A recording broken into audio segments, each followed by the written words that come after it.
forgive my voice. I've got just a little bit of a cold here. Извините, мой французский прононс сегодня с утра, у меня с простудой я проснулась.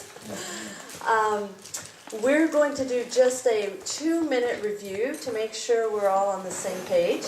И в течение 2 минуток буквально мы в 2 словах расскажем то, что было вчера.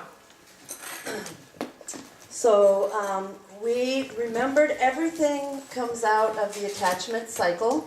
И мы с вами говорили о цикле привязанности, что он закладывает и формирует основу для многих вещей в нашем теле. So the kids that we work with, their needs were not met in these very important ways. И дети, с которыми мы работаем, их нужды не были удовлетворены адекватно, быстро, заботливо или предсказуемо. And because of this, everything is affected in them. Their ability to trust, their ability to have relationships and attachments, their physiology and their brain chemistry. И из-за того, что не сформировался цикл привязанности правильно, как он должен был сформироваться, из-за этого они не могут доверять людям и развивать глубокие взаимоотношения, привязываться к людям. Их физиология, биохимия мозга изменены. Their brains are different. И мозг сформирован по-другому, иначе. When we want to learn, when we want our kids to understand emotions, have good judgment, it is all in the front part of the brain, the frontal cortex. И когда мы ожидаем, что наши дети будут учиться на собственных ошибках, будут хорошо запоминать, любить учиться, мы требуем от них невозможного, потому что для этого нужно, чтобы кора головного мозга была включена, лобная доля. But when your needs have not been met, you are in a state of fear, stress, survival. Если нужды не удовлетворялись именно таким способом, то организм, мозг переходит в режим выживания. It's like your accelerator in your car is stuck on. Это как будто бы педаль газа все время выжата на полную мощность. There's a cut-off switch that cuts off access to the frontal cortex. В такой ситуации мозг автоматически отключает лобную долю в режиме выживания. They do not have access to this part of their brain. У детей нет доступа к фронтальной зоне, к лобной доле. So when we try to reason with them, when we try to have them learn from consequences, they can't do it. И когда мы пытаемся договориться с ними о чем-то, научить их учиться из собственных ошибок, они просто не могут этого сделать.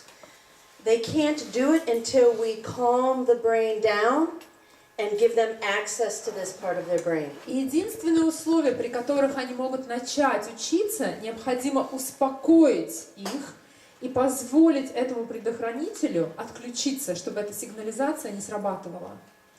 And we talked about the messages that they get when their attachment cycle is normal are these messages. И когда цикл привязанности работает, как он должен работать, ребенок усваивает с самых ранних лет, что вот эти 6 вещей, эту информацию, он усваивает.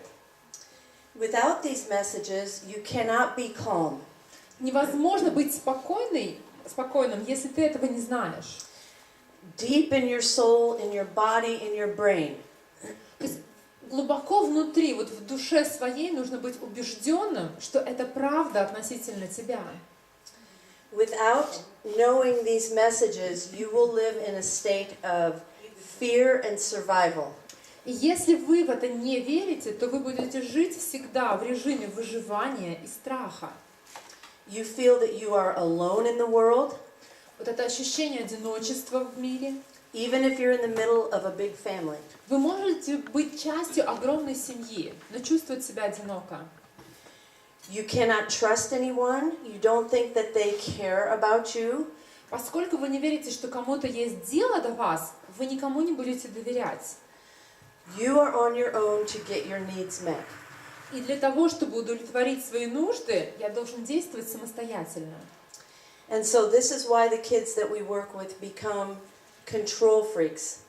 They will fight you. They want control.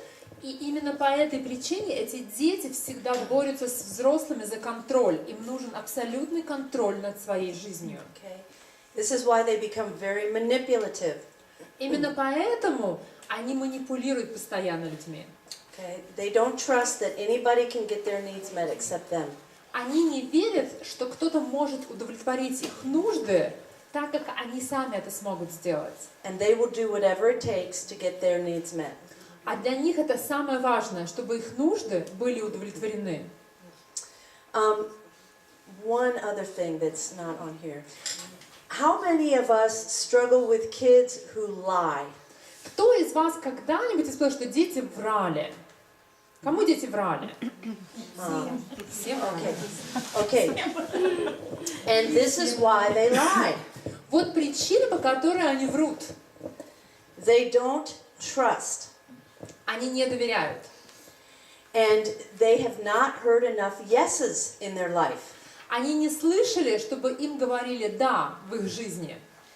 And so if they do not think they're going to hear yes, if they're expecting no, no, no, no, no, И если ребенок ожидает, что на каждую просьбу ему будет отказывать и говорить «нет», they will tell you a lie. They'll tell you what they think you want to hear. они будут врать, потому что они будут говорить то, что, как они думают, вы от них ждете. Okay? So that's our review. Yesterday we did a lot of work on how to develop these messages non-verbally. И вчера практически весь день мы посвятили тому, как устанавливать эмоциональную связь, как с помощью телодвижений, взглядов, то есть не с помощью слов, донести вот эту информацию до детей. And how to help our kids regain their voice. Как вернуть детям голос. And again, when we say give them their voice, we mean two things. И когда мы говорим «верните детям голос», мы имеем в виду две вещи. Actually giving them literal words. Во-первых, научить их словам, использовать слова вместо поведения. And the second thing is to give them some say in their life. А второе, дать им возможность принимать решения в жизни. Okay. Choices, compromises. Через выборы, которые мы им предоставляем, и поиск других вариантов компромиссных. Today we're going to focus on empowering them. И сегодня мы хотим большую часть времени посвятить поддержке. Okay. And by empowering, what we mean is helping the kids gain control over their internal and their external worlds. И с помощью, то, что мы имеем в виду под поддержкой, это дать детям, научить их возможности регулировать себя самостоятельно, свой внутренний мир и внешний окружающий их мир. So the first 2 points are in your book, and then when we get to points that aren't, I have no idea, this one empowering the physiological strategies. И на странице 3, вот в середине учебника у вас есть вторая, третья страница. Вот на второй, третьей странице она выглядит вот так: стратегии поддержки и физиологические стратегии.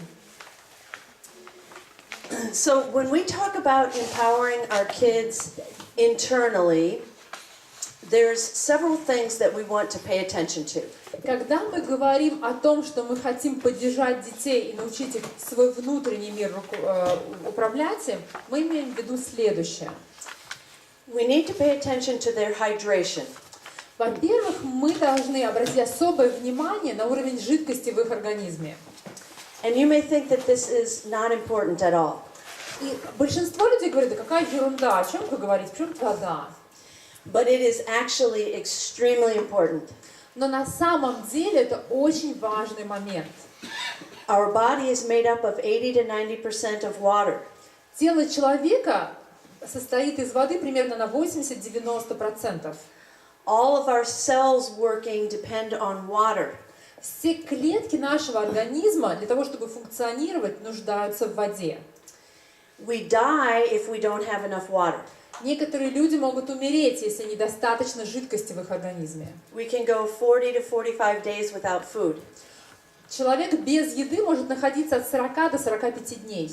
We can't go very many days without water before we die. Но человек через несколько дней обезвоживания умирает. So this is a way that we can help our kids regulate their bodies, is simply giving them water or green tea, something very healthy. Один из самых лучших способов помочь детям саморегулировать себя, да, это дать им достаточное количество здоровой жидкости, воды, зеленого чая. So when Dr. Purvis was working with the kids, if she began to see them getting dysregulated, the first thing that she would do is offer them water. Так интересно, что когда доктор Первис работает с детьми, работала с детьми, она видит, что дети начинают рассеиваться внимание или они не слушаются. Первое, что она предлагала им, попить воды. She would say, "Here, have some water. Sit down, get some water." И это одна из первых вещей, которые она говорила: пожалуйста, сядь, успокойся, посиди спокойно и выпей воды. Or she would use choices and say, "What is your favorite drink?" Или она как раз учила их делать выбор и говорила: хорошо, какой у тебя любимый напиток? Not carbonated, not with sugar. Это должен быть не газированный напиток и без сахара.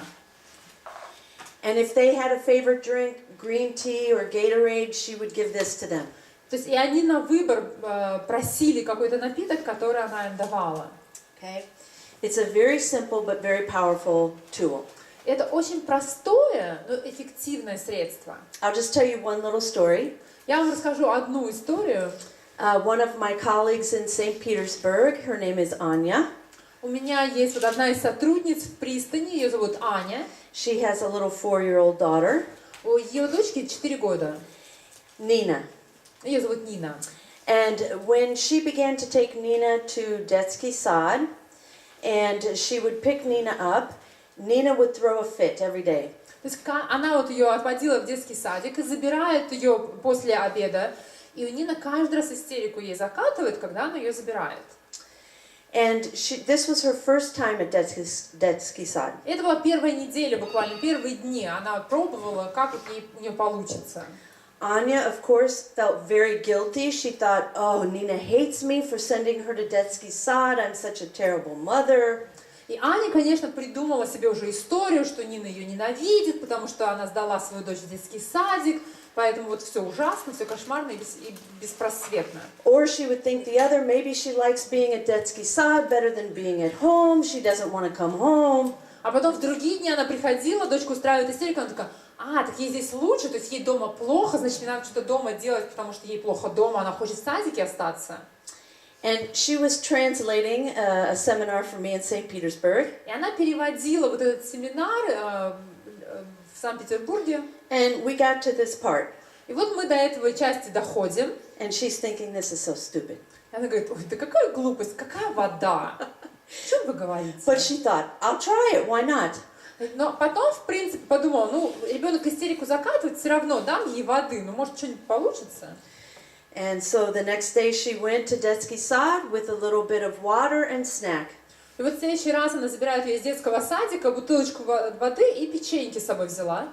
And she gave it to Nina, and before Nina could throw a fit, то есть до того, как Нина уже устроила истерику, она ей протягивает эту воду с печеньками. No fit. И Нина спокойная. And she said, came back the next day, and she said, Melinda, it's a miracle. Она говорит: Мелинда, чудо произошло. It happens all the time. It's very powerful. То есть это одно из самых эффективных средств саморегуляции. So again, our kids that we work with, their brains are different. Нам важно помнить, что дети, с которыми мы работаем, их мозг устроен иначе.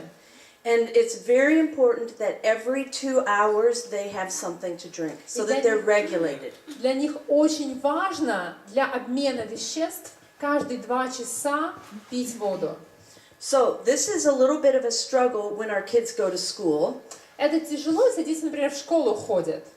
But we work with the teachers so that the teachers understand this. Но мы, например, поговорили с учителями, и мы попросили их с пониманием отнестись к тому, что дети будут пить каждые 2 часа.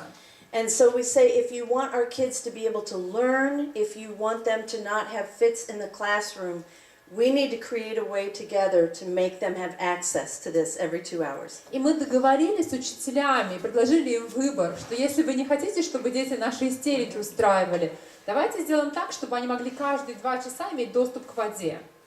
And so you can work with the teachers in a way that works for them.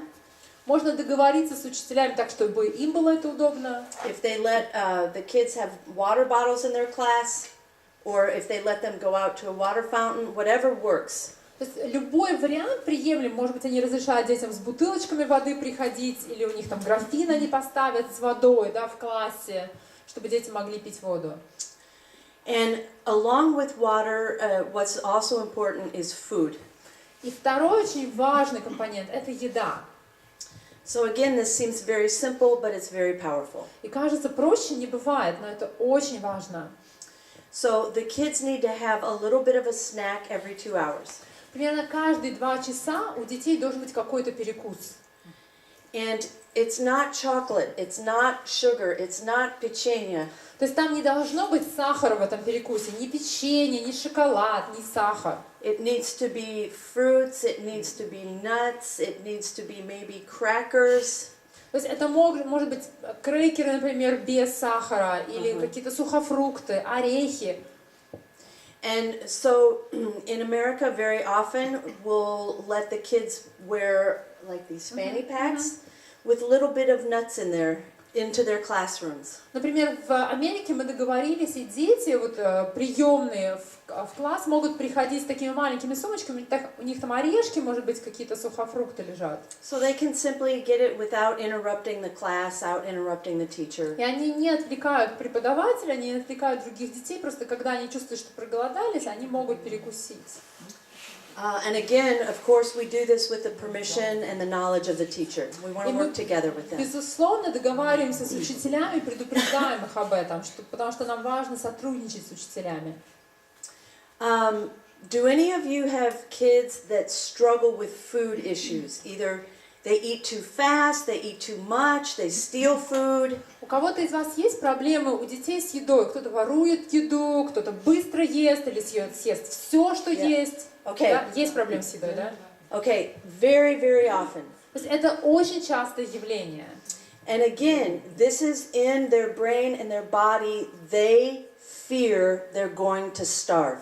И вы знаете, в памяти тела и мозга, то есть это неосознанные воспоминания, но им кажется, что поскольку их нужды не удовлетворялись, то они боятся, что они умрут с голоду. And so it's very important to calm this part of their brain down, to let them have access to food 24/7. И очень важно успокоить мозг, как можно это сделать. Например, предоставить им доступ к еде 24 часа в сутки, чтобы они могли беспрепятственно получить еду. So, for example, there was a family in America that had adopted a girl from Russia. Одну семью, которую я консультировала в Америке, они удочерили девочку из России. She was 4 years old when they adopted her. Они удочерили ее, когда ей было 4 года. And when I started working with them, she was 16. Ко мне они пришли через 12 лет, когда ей было 16. And the mother was going crazy because the mother was like a gourmet cook. То есть и мама вообще, в принципе, с ума сходила, потому что мама обожала готовить. Она была супер кулинар. She had 3 wonderful meals. То есть она 3 раза в день готовила свежую еду. And at night there would be a wonderful snack. То есть и вечером перед сном у них какой-то десерт был умопомрачительный. But this girl every night would wake up in the middle of the night and go down into the kitchen and destroy the kitchen trying to make something. То есть и каждую ночь, в середине ночи, девочка спускалась в кухню, вводила беспредельный бардак, потому что ей нужно было срочно что-то приготовить, поесть.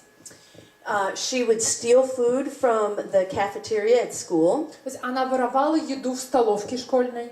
She was on her way home from school. She would walk and go into different stores and steal food.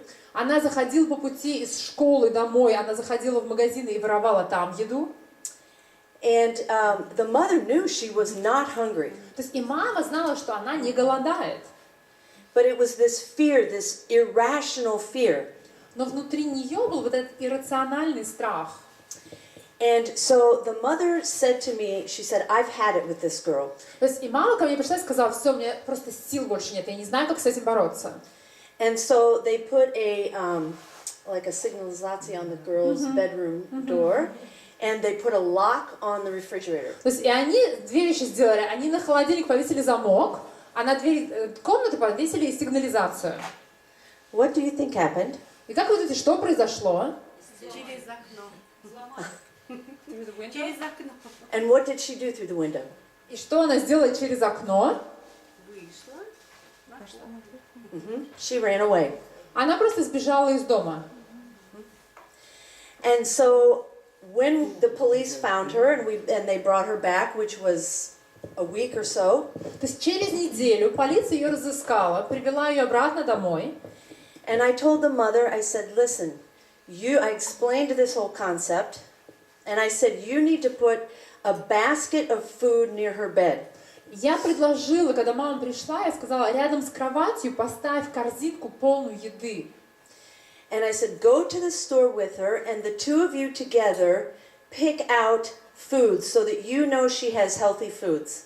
И, пожалуйста, сходи в магазин вместе с ней, не выбирай за нее, но вместе с ней выберите ту еду, которая перекусы, которую она точно будет есть. A very big basket. И это был такой просто как таз огромный. So when she wakes up in the night and her body and brain tell her she's starving, И когда она ночью просыпается, и мозг ей говорит, что она все умирает от голода, she has food right there. у нее рядом с кроватью стоит источник еды. And the mother said to me, oh, Melinda, this is going to be a disaster. И она мне сказала: мама, она говорит: да, это будет кошмар. She will gain weight. Она же растолстеет. She'll have a mess all over the floor. То есть у нее весь пол будет в крошках, кровать в крошках. And I said, yep, probably. Я говорю: ну, в принципе, скорее всего, да. But her body will calm down. Her brain will calm down. Но мозг ее успокоится.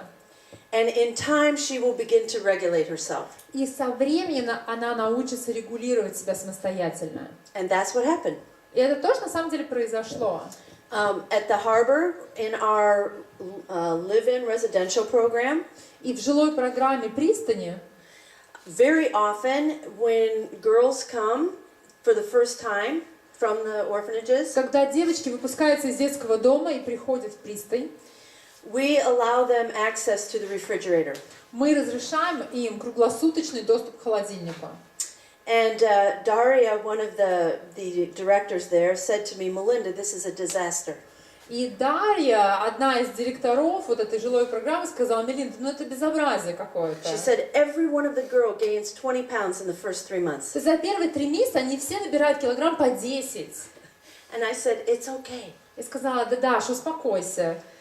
And by the end of the program, they have usually regulated. То есть и к концу жилой программы, через 2 года, они возвращаются к своему прежнему весу. So it's very important that these kids have access to food and water. Для этих детей уже очень важно, чтобы был неограниченный доступ к воде и к еде. But again, it's also very important that we put parameters on what it is that they have access to. Но мы устанавливаем границу того, что дозволено им есть. If they have access to sugar, pechenia, chocolate, coffee, caffeine, it won't be good. То есть мы не должны позволять им питаться шоколадом, сахаром, печеньками, пить неограниченное количество кофеина, содержащих напитков, кофе. Just make sure we regulate it. То есть со своей стороны вы должны поставить границу. Okay, so those are very important for us to help regulate the kids. То есть нам очень важно научить детей саморегуляции. Okay, so again, let's think about this cycle, this attachment cycle. Возвращаясь к циклу привязанности, When the babies are first born, they can do nothing for themselves. когда ребенок рождается, он полностью беззащитен, ничего не может сделать сам. We do everything for them. Мы все делаем за младенца. The goal is that we teach them through this how to begin to do things for themselves. Но мы начинаем это делать с целью, чтобы когда-то ребенок научился это делать самостоятельно. For example, the babies are hungry. They don't know they're hungry. They just know their body is not right. То есть ребенок проголодался, и ребенок же не осознает, что он проголодался. Просто в организме у него происходят какие-то процессы, и он понимает, что что-то не в порядке. We feed them. И мы кормим ребенка. And we talk to them while we're feeding them. Oh, you're so good. Oh, I want to give you this. Oh, can you eat this?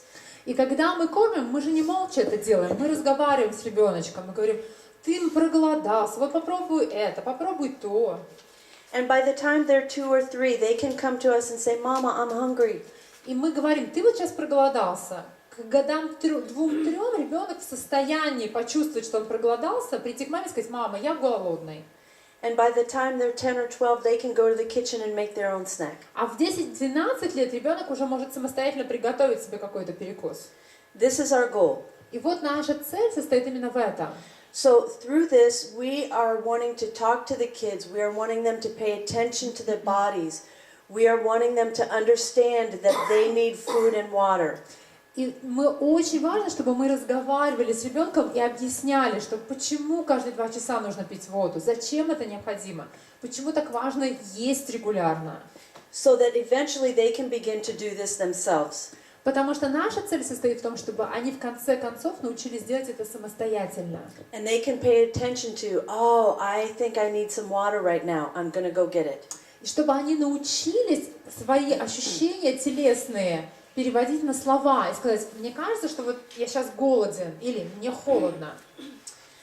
Okay, there's 3 other very important things that we need to pay attention to empower our kids. И для того, чтобы оказать должную поддержку нашим детям, нужно еще про 3 вещи поговорить. And these are not in your book.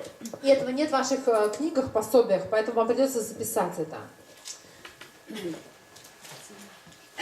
And you will understand this very quickly. И я думаю, что вы согласитесь со мной. So we're talking about how to help our kids stay regulated, how to calm them so that they can be in their frontal cortex. Наша цель, давайте не будем забывать, чтобы они могли успокоиться и могли думать лобной долей, чтобы они могли получить доступ. So one of the things that our kids have no idea how to regulate is anger. Одна вещь, которую дети точно не умеют регулировать, это гнев. Do you agree with me? Вы согласитесь со мной, да? Okay, so our kids, because again, their grid is the world is not safe, I'm alone, no one cares about me, there's this underlying anger. То есть наши дети совершенно убеждены, что они одиноки в этом мире, что никто их не защитит, что им нужно в одиночку добиваться удовлетворения своих нужд, и поэтому у них огромное количество злости и гнева на окружающий мир. And it doesn't take very much to upset them. И для того, чтобы расстроиться, им нужно буквально капелька. Они все время на грани. And they have no idea how to process their anger. И они совершенно не имеют никакого понятия, что им с этим гневом делать. You need to teach them. И вы, как родители, должны их научить. So you need to teach them how to recognize their anger. Во-первых, им важно осознавать, что вот сейчас это гнев. How to use the emotional words and talk about their anger. И важно научить их и дать им слова для того, чтобы сказать, что вот это гнев, и вот что я сейчас чувствую, чтобы они могли поговорить по своим чувствам. And there are very many specialists here, and I think that you know how to resolve conflict. Здесь много специалистов, и вы все знаете, как решаются конфликты. So I'm not going to spend a lot of time on that. Я не буду много времени этому посвящать, But you need to teach them. но важно научить их, как разрешать конфликты и несогласия. And we need to normalize this for them. We need to teach them that everybody has anger. И нам нужно объяснить им, что каждый человек в определенное время испытывает гнев. The problem is not the anger, Проблема-то не в гневе, but it's how you deal with it. но то, что ты с этим делаешь гневом. Okay. So again, there's a тонкий nuance of if they're in the moment of being really angry. То есть небольшой нюанс. В момент взрыва гневного That's not the moment to teach them. не самое лучшее время их чему-то учить. Это не самое лучшее время. That's the moment to calm them. То есть в этот момент нужно помочь им успокоиться. And we only can teach them when they're calm. Научить чему-то ребенку можно только в спокойном, мирном состоянии. But we need to be aware that this is one of the things that we need to pay attention to in their lives to teach them. Но это одна из очень важных составляющих в их жизни, с которой нам нужно помочь им разобраться. Another very important moment that we need to teach them is how to be alone. Еще один важный навык, которым нужно обучить ребенка, как быть одному. So for our kids that were raised in orphanages or in very large families, Дети, которые воспитывались или жили в детском доме или в очень многодетной семье, my experience is that being alone triggers immense amounts of fear. быть в одиночестве для них это источник страха. They feel very uncomfortable Они чувствуют себя не в своей тарелке, and afraid. и им страшно. And it's very interesting because in the orphanages, it was the people that created a lot of fear. То есть интересно, что именно в детском доме-то страх должны были бы внушать люди, которые рядом с ними. But when they are alone, they don't know how to be in the world. Но они не знают, как им жить в этом мире, если они одни. Remember, they already feel alone. То есть, поймите, у них внутри внутреннее состояние одиночества и так. And when they're physically alone, it's very, very, very scary. А когда они еще и внешне одиноки, то для них это очень страшно. And so we need to teach them how to be alone. Поэтому нам нужно научить их, что делать, когда они одни. So how do we do this? Как это сделать? We can have them be alone for longer periods of time and stretch their comfort. Нужно начать с очень непродолжительного времени, оставлять их наедине на недолго, но постепенно делать этот период более и более длительным. So, for example, if you're Olga's family and you have 7 kids, 6 or 7 kids, Ну, предположим, вот у Оли в семье, сейчас 6 детей. you say, we are all going to have alone time. И сказать, у каждого из нас будет время наедине. And so everybody finds their own space. И каждый на этот момент должен найти себе какой-то уголок. So they're alone, but they're alone in a big group. И это уголок где-то на виду. То есть мы понимаем, что ты вроде бы один, но при этом на виду у всех остальных. And so they can do this for 10 minutes. И, например, первый раз делать это на 10 минут, And then they can do it for 15. а потом на 15. And then come back and talk about it together. What was that like? А потом собраться все вместе и обсудить, а вот как ты себя ощущал? Now, when they're alone, we need to give them things to do. Когда они сами по себе сидят, очень важно дать им хорошее занятие. And so this is a great time for them. We need to know them and say, what would they like to do? Are they readers? И очень важно, чтобы вы хорошо знали своего ребенка, что ему нравится делать. Может быть, он любит читать. Maybe they like to draw or to write songs or poems. Или, может быть, кто-то из них пишет песни. Может быть, кто-то из них пишет стихи, кто-то любит рисовать. We need to give our kids hobbies and find out, do they like sports? Do they like music? Do they like reading? Очень важно научить ребенка концепции хобби, что это что-то, что тебе нравится делать. Может быть, слушать музыку, читать, заниматься спортом.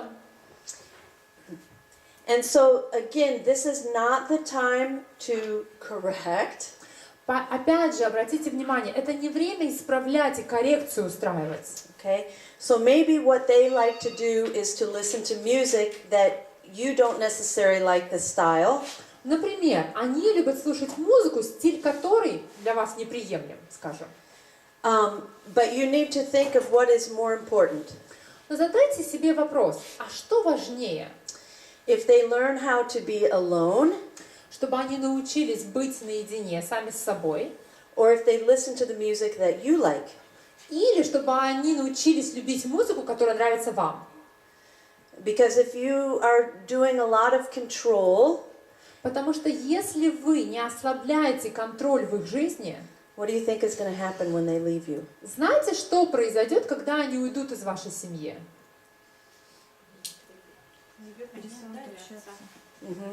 Да. So we need to learn, this is a life skill that we're teaching them, to learn how to be alone with themselves and be okay with it. И это очень важный навык по жизни иметь. Знать, что делать, когда ты один. For those of you who are working with foster families, I don't know what the situation is. Do they leave and they're on their own, or are they always a part of the family? То есть я вот не знаю, в приемных семьях, когда детям исполняется 18 лет, они начинают жить самостоятельно, живут ли они с родителями приемными, или они живут где-то, они уезжают из семьи? По-всякому. Okay. И в семье, и везде. Sometimes they stay with the family, sometimes they have their partner. Okay, so in the harbor, when the kids leave our program, В пристани, например, когда дети выпускаются из пристани, this is one of the most dangerous moments. это один из самых опасных моментов, Because for many of them, it's the first time in their life that they will actually really live alone. потому что впервые, вот реально впервые в жизни, они могут оказаться наедине сами с собой. And so for many of them, it's too scary, they can't, and they're going to go, the girls are going to go live with young guys are going to go find girls to live with. И обычно что происходит? Первым же делом им очень важно найти себе спутника жизни. Девочки ищут молодого человека, молодой человек ищет девушку, желательно с квартиры, чтобы к ней поселиться. Мы сами помогаем. And then we have more babies in the cycle. А потом у нас еще больше младенцев в этом, в общем, цикле круговороте детей происходит, да? И мы нянчим. Yes. Yeah, and so it's very important that they learn how to be okay alone. И поэтому очень важно научить их этому навыку, что это нормально, и с этим можно жить, когда ты один. They need to have something to do so that they're not bored. И очень важно научить их, вот важно, какому-то хобби иметь, чтобы им было не скучно самими собой. Okay, and the last point is tired. И следующий, последний, это усталость. So, again, our kids, their brains are different. То есть дети, с которыми мы работаем, мозг устроен иначе, They need more sleep. им нужно больше сна. And we need to be able to pay attention to when they are tired. И нам важно научиться распознавать их уровень усталости. And maybe they just need a 15-minute nap after they come home from school. Иногда, например, ребенку нужно 15 минут просто полежать после того, как он пришел из школы. And this will help empower them so that they can make it through the rest of the night without throwing a fit. И для них эта передышка очень важна, чтобы не устроить истерику потом, потому что иначе они слетят с катушек. So, we're tired now. То есть, ну, предположим, мы вот сейчас уже даже устали. And by the end of today, we're going to be really tired. К концу дня мы будем вообще без сил. Is it easy for you guys to learn and to listen? Для вас легко учиться и слушать, когда вы устали? No, it's Нет, not. это всем трудно. Okay? And so again, we need to pay attention to them. We're helping them to learn. These are the things that you need to pay attention to in your own life to take care of yourself. И очень важно нам самим научиться распознавать в себе, вот когда мы устали и мы на грани, когда нам нужно передохнуть. И нам важно научиться узнавать это в наших детях, чтобы помочь им в этой регуляции. We pay attention, we teach them, we help them do this with the goal that they will be able to know themselves and do it themselves. Наблюдайте за детьми, рассказывайте им, когда вы видите, что они устали, помогайте им обретать осознанность, что сейчас у них нет сил, с целью, чтобы они научились это делать самостоятельно в дальнейшем. Okay, the next section is here, the sensory. This is in your book. И в вашем учебнике на странице 9, не 4, простите, это мое 4 такое. Сенсорные потребности.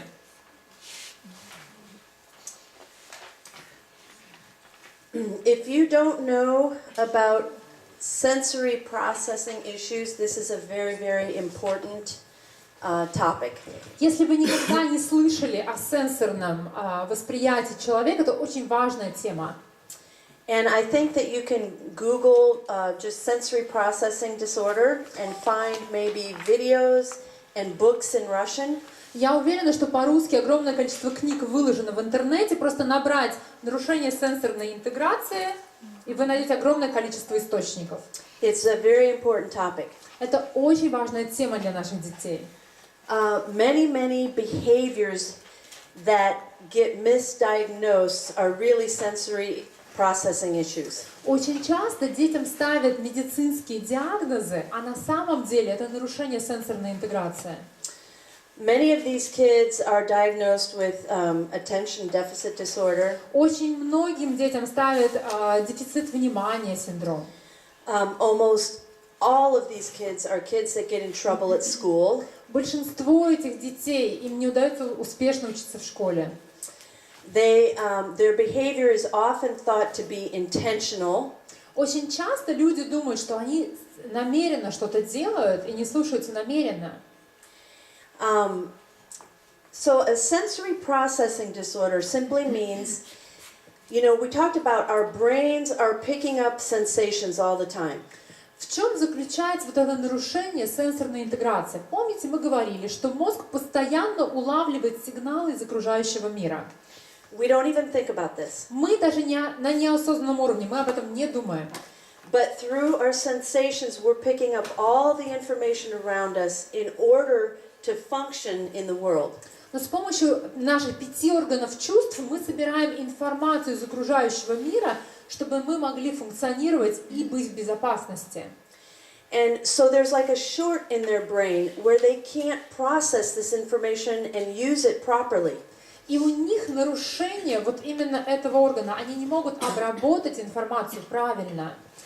And so it can look 3 different ways. И есть 3 вот разных способа, как это может выглядеть.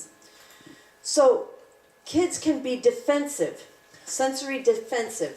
Первый – это режим сенсорной защиты. Okay. So this simply means that the sensations coming in are too much for them. Смысл в том, что для них слишком много информации поступает из окружающего мира.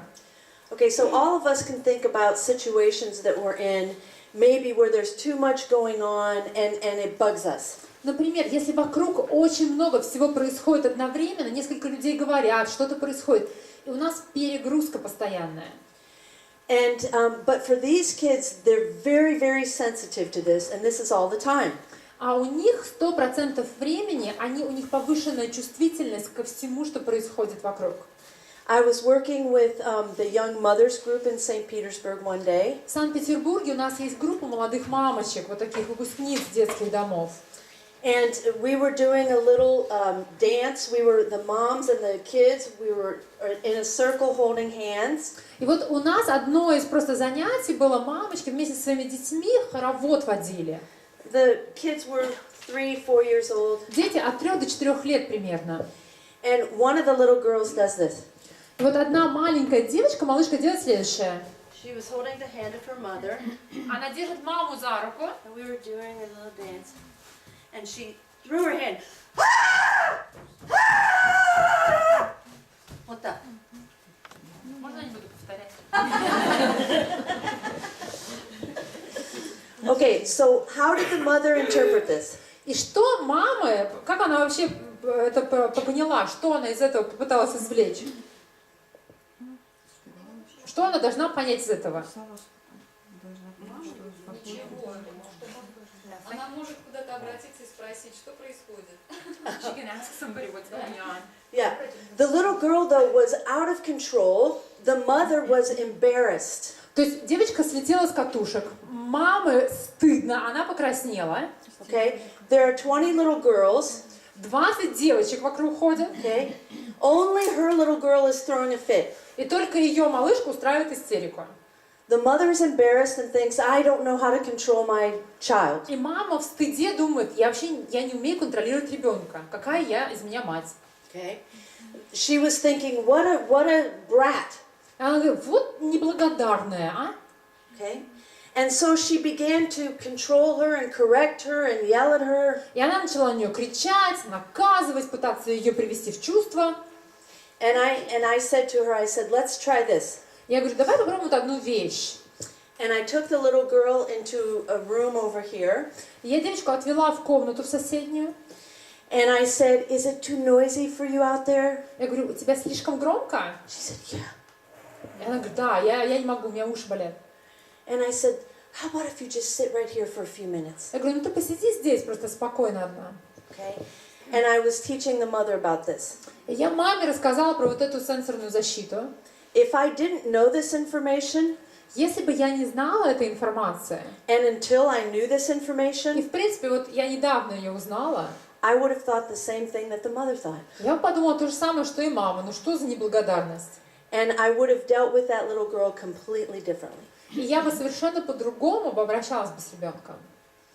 So we need to pay attention. Many behaviors get overlooked where it's really that these kids are having too much sensation. Очень часто дети ведут себя неправильно, потому что слишком много информации из окружающего мира поступает. There's a 17-year-old boy in Mexico that I'm working with. А в Мексике вот у меня есть один из моих клиентов, 17 лет подростку. And the orphanage is just fit to be tied with him. То есть и детский дом, в котором он сейчас живет, он уже готов выкинуть его на улицу. Because he will not take a shower. Потому что он вообще никогда не моется. And he stinks. И он воняет, как неизвестно кто. And he stinks up the room where the boys live. Куда бы он ни заходил, везде вонище, и жилая комната — это просто отвратительное место. And all of the boys are mad at him. И все мальчики его ненавидят. And the caretakers are mad at him. Воспитатели терпеть не могут. And they have tried everything with this boy. Они с этим мальчиком чего только не пробовали сделать. And I said, the water hurts him. Я говорю, да вы понимаете, что ему просто больно от воды. It's true. The Это water правда. hurts him. То есть, когда вода попадает ему на кожу, это вызывает чувство боли. And so they started a process, a several-month process of him putting his foot in the shower. И у них начался процесс. На протяжении нескольких месяцев они постепенно вводили его в душ. Сначала он просто пальцы правой ноги туда засовывал. Okay, this is a neurological problem. It's not a behavioral problem. И вы должны понять, что это не проблема с поведением. Это на уровне работы головного мозга. His brain needs to regulate his body to this pressure and this feeling. То есть неврологически мозг не справляется с давлением воды на кожу, и ему нужно просто приучить свой мозг, что это нормально. And once his one foot becomes accustomed to it, then we will add 2 feet. То есть и сначала одну ногу, потом он привык, он смог вторую ногу поставить туда. And when he becomes comfortable, then you add a leg. То есть потом постепенно вот он под кран поставил сначала обе ноги, потом он колени засунул под струю воды. And step by step. И вот шаг за шагом он смог принимать душ в конце концов. Okay. Very, very important. Это очень важно. And there is listed some of the things that you will start to become aware of if you pay attention. И если вы начнете обращать внимание на детей, вы можете заметить некоторые из этих симптомов в них. Lights are too strong, noises are too strong. Они очень чувствительны к яркому свету, к громким звукам. Clothes, certain kinds of clothes, Некоторые tags. ткани, например, или если есть ярлычки на одежде, они раздражают. Again, food, they will be very, very picky with textures of food. Для них очень важна определенная текстура еды, они какую-то еду не могут есть. So if kids are showing these kind of symptoms, we need to respect that. Если у детей есть проявление вот этих симптомов, нужно с уважением отнестись к этому. And understand again, it's not a problem of behavior, this is a neurological problem. И очень важно понять, что проблема не в том, что просто ему не нравится, а что неврологическое это нарушение. And we need to gradually expose them to the things that they need to be exposed to in order to function normally in the world. И для того, чтобы этот ребенок научился жить в окружающем его мире, очень важно постепенно вводить то, что раздражает его, чтобы он научился. Explain this to them Объясните ему саму концепцию, so that they join with you in this. чтобы они были вашим сотрудником в этом. And they will be more likely to join with you in trying new things. И тогда они с большим доверием начнут пробовать новое вместе с вами. Okay, another way that this can look is when kids are sensory seeking. Другое нарушение – это необходимость сенсорной стимуляции. They need more information from the world in order to make sense of what's happening. Для того, чтобы понять, что происходит в окружающем мире, им нужно больше информации, чем другим.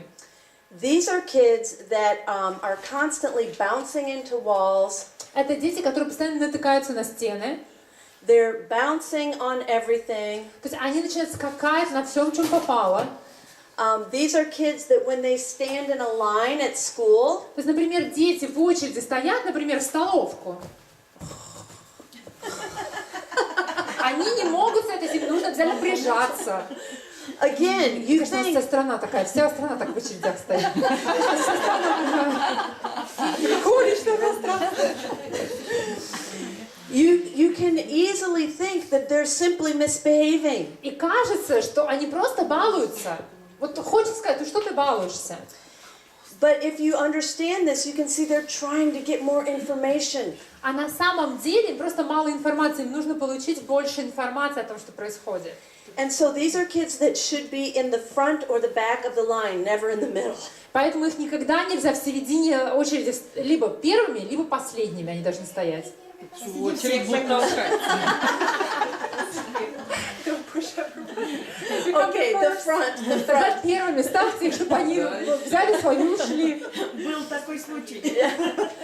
Okay, so if